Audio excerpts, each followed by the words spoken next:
मैं Acharya Pavan Goswami. Good morning students, online class में आपका स्वागत है। Class 7th, subject Hindi, chapter 1, ठुकरा दो या प्यार करो। प्यारे बच्चों, हम आपका चैप्टर पूरा करा चुके हैं।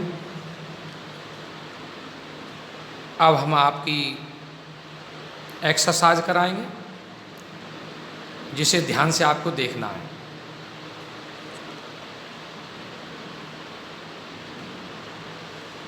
क्वेश्चन नंबर 1, सही विकल्प पर सही का चिन्ह लगाइए। क, प्रस्तुत कविता की कवयित्री कौन है?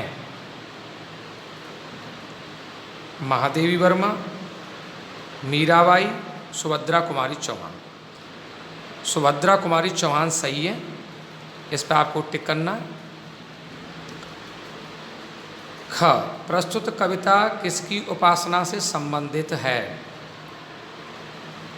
नंबर 1 भारत माता की, नंबर 2 भगवान की, नंबर 3 मातृ पितृ की।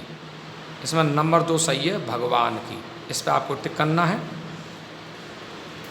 ग, प्रस्तुत कविता में कवयित्री ने स्वयं को क्या बताया है?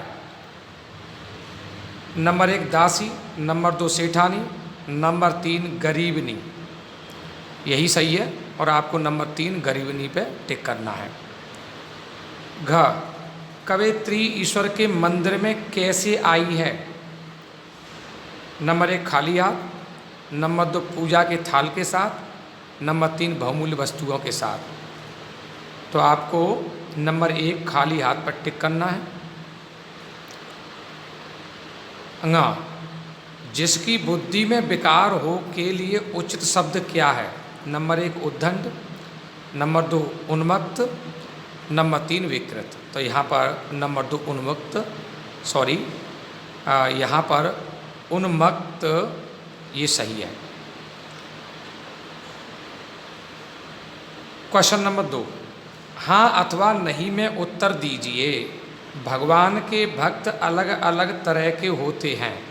हाँ, बिल्कुल सही है। ख, धूप दीप के बिना ईश्वर की पूजा की जा सकती है। हाँ, बिल्कुल सही है, इसे भी हाँ भरेंगे। ग, पूजा करने के लिए वाणी में चातुर्य होना आवश्यक है। नहीं, भगवान की पूजा करने के लिए वाणी में चतुराई की कोई आवश्यकता नहीं होती है। तो ये आपका वाक्य गलत है, आप नहीं भरेंगे। घ, कवयित्री प्रभु के पास अपना हृदय दिखाने आई है।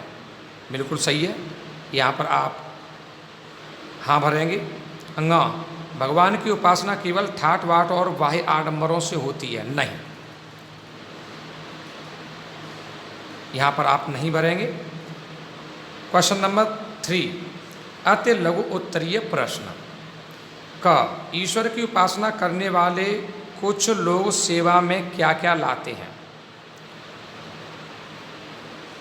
तो उत्तर बनाने के लिए प्यारे बच्चों, हम यहाँ से क्या क्या को हटा देंगे और प्रश्नवाचक चिन्ह की जगह फुल स्टॉप लगा देंगे। और इस प्रकार से ईश्वर की उपासना करने वाले कुछ लोग सेवा में कई प्रकार के बहुमूल्य उपहार लाते हैं। ईश्वर की उपासना करने वाले कुछ लोग सेवा में कई प्रकार के बहुमूल्य उपहार लाते हैं। इस प्रकार से ये आपका उत्तर बन जाएगा। ख, कवयित्री के पास ईश्वर के गले में पहनाने को क्या नहीं है? तो यहाँ से आप क्या को हटा देंगे और प्रश्नवाचक चिन्ह की जगह लास्ट में फुल स्टॉप लगा देंगे और क्या की जगह पे फूलों का हार जोड़ देंगे। तो इस प्रकार से उत्तर बन जाएगा, कवयित्री के पास ईश्वर के गले में पहनाने को फूलों का हार नहीं है। कवयित्री के पास ईश्वर के गले में पहनाने को फूलों का हार नहीं है। ग, कवयित्री प्रभु की स्तुति करने में असमर्थता क्यों प्रकट कर रही है? तो यहाँ से हम क्यों को हटा देंगे और लास्ट में प्रश्नवाचक चिन्ह को हटा देंगे और फुल स्टॉप लगा देंगे और क्यों की जगह गरीबी के कारण जोड़ देंगे। तो इस प्रकार से आपका उत्तर बन जाएगा, कवयित्री प्रभु की स्तुति करने में असमर्थता गरीबी के कारण प्रकट कर रही है। कवयित्री प्रभु की स्तुति करने में असमर्थता गरीबी के कारण प्रकट कर रही है।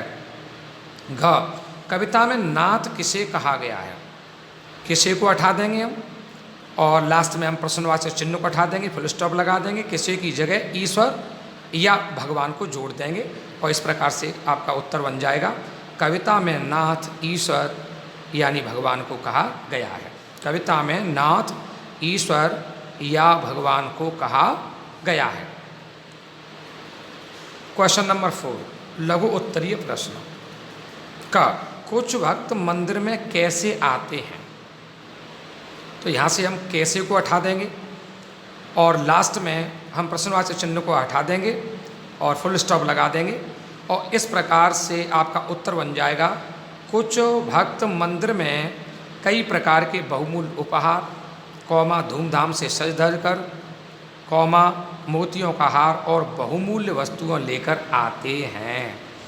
कुछ भक्त मंदिर में कई प्रकार के बहुमूल्य उपहार, कौमा धूमधाम से सजकर, कौमा मोतियों का हार और बहुमूल्य वस्तुएं लेकर आते हैं। इस प्रकार से आपका उत्तर बन जाएगा।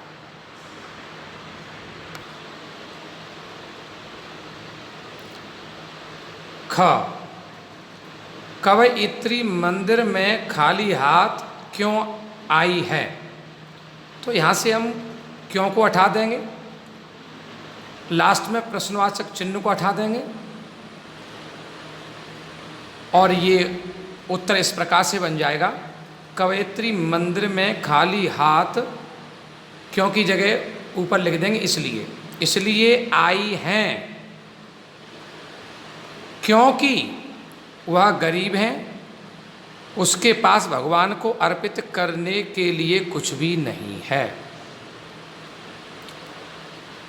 प्रश्नवाचक चिन्ह को बिल्कुल हटा देंगे, आई है के आगे क्यों की जोड़ देंगे हम। कवयित्री मंदिर में खाली हाथ इसलिए आई हैं क्योंकि वह गरीब है, उसके पास भगवान को अर्पित करने के लिए कुछ भी नहीं है। इस प्रकार से आपका ये उत्तर बन जाएगा। ग, कविता की अंतिम पंक्तियों में कवयित्री ने क्या कहा है? तो यहाँ से हम क्या को हटा देंगे और प्रश्नवाचक चिन्ह को बिल्कुल हटा देंगे और इस प्रकार से आपका उत्तर बनेगा, कविता की अंतिम पंक्तियों में कवयित्री ने कहा है कि हे ईश्वर, मेरे पास जो है वह आपके चरणों में अर्पित है, आपकी इच्छा हो तो इसे स्वीकार कर लीजिए। मेरी समस्त वस्तुएं आपकी ही हैं, आप चाहे तो इसे ठुकरा दीजिए या फिर प्यार कीजिए।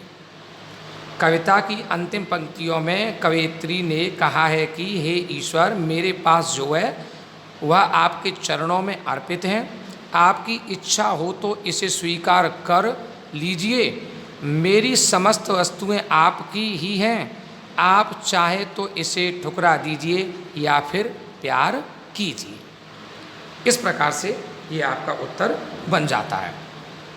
घ, कविता के माध्यम से कवयित्री क्या संदेश देना चाहती हैं?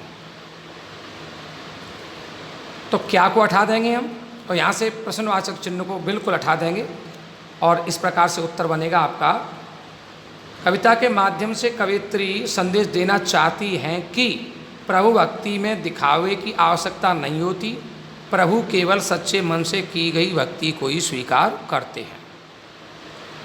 कविता के माध्यम से कवयित्री संदेश देना चाहती हैं कि प्रभु भक्ति में दिखावे की आवश्यकता नहीं होती, प्रभु केवल सच्चे मन से की गई भक्ति को ही स्वीकार करते हैं। थोड़ा जगह कम पड़ रही थी तो इस प्रकार से हमने जो ग क्वेश्चन है उसके लिए मैंने लाइन खींच दी है और घ इस प्रकार से ये आपका यहाँ तक हो रहा है। प्यारे बच्चों, बची हुई एक्सरसाइज को हम अगले राउंड में कराएंगे। तब तक के लिए जय सीताराम।